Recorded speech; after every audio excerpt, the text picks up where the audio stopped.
Akbar, aku penasaran, kenapa setiap kali Ramadan, rasanya hati lebih tenang. Nah, itu karena di bulan Ramadan, setan-setan dibelenggu, pintu surga dibuka, dan pintu neraka ditutup. Wah, pantesan aja suasana hati terasa lebih damai. Tapi, ngomong-ngomong soal setan, aku jadi ingat tentang Ka'bah dulu yang penuh dengan berhala. Wah, bagus tuh topiknya. Kamu tahu nggak kalau Rasulullah menghancurkan semua berhala di sekitar Ka'bah setelah Fatu Makkah? Iya, aku pernah dengar. Tapi aku pengen tahu lebih banyak. Gimana ceritanya, Bar? Oke, kita mulai dari zaman sebelum Islam.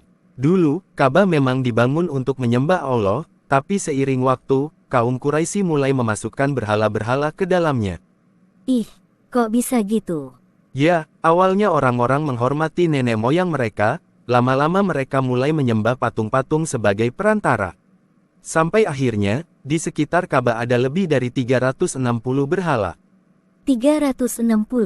Ya ampun, itu banyak banget. Jadi kayak galeri patung dong.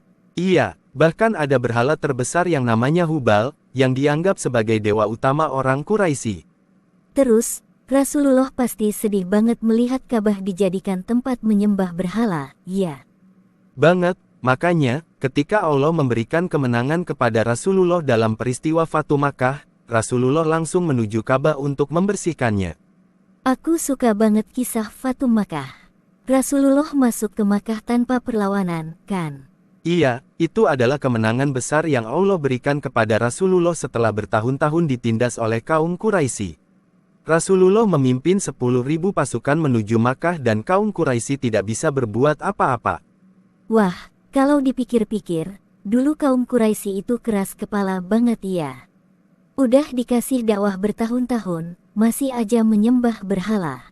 Betul, makanya, begitu Rasulullah masuk ke Makkah, beliau langsung menuju Ka'bah, lalu menghancurkan semua berhala satu per satu. Masya Allah, pasti itu momen yang luar biasa.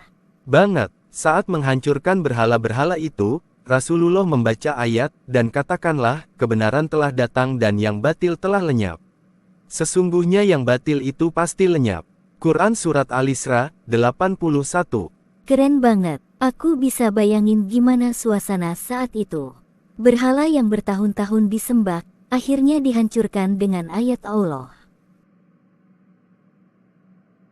Bar, dari kisah penghancuran berhala ini, pelajaran apa yang bisa kita ambil? Banyak banget, salah satunya, tauhid itu harus bersih dari segala bentuk kesyirikan. Maksudnya gimana? Jadi, kita harus benar-benar hanya bergantung kepada Allah, bukan kepada benda, orang, atau kepercayaan yang bertentangan dengan Islam. Oh, jadi berhala itu nggak harus berbentuk patung ya? Betul banget, berhala zaman sekarang bisa dalam bentuk lain, seperti harta, jabatan, bahkan media sosial kalau sudah membuat kita lupa kepada Allah.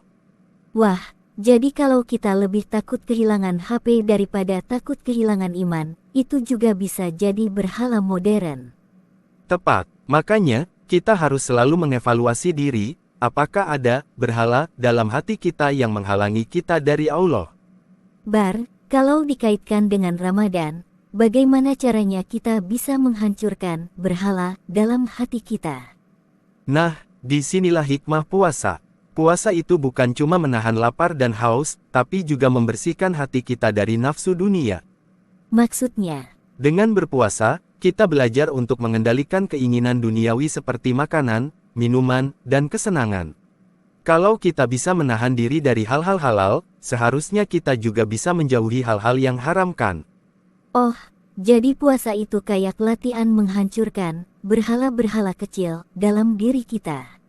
Betul, seperti Rasulullah yang menghancurkan berhala di Ka'bah, kita juga harus menghancurkan berhala di hati kita, seperti ego, kesombongan, dan kecintaan berlebihan pada dunia. Jadi kesimpulannya, sebelum Islam, Ka'bah penuh dengan berhala, lebih dari 360 patung yang disembah. Fatu Makkah adalah kemenangan besar di mana Rasulullah menghancurkan semua berhala di Ka'bah. Tauhid harus bersih dari kesyirikan, baik dalam bentuk patung maupun berhala modern, seperti harta, jabatan, atau media sosial. Puasa Ramadan membantu kita menghancurkan berhala dalam hati, seperti hawa nafsu dan kecintaan berlebihan pada dunia. Setelah kesabaran dan perjuangan, Allah selalu memberikan kemenangan bagi orang yang bertakwa. Wah, kesimpulanmu keren banget, Lala. Berarti aku lulus kelas sejarah Islam hari ini. Lulus dengan nilai A+. Alhamdulillah.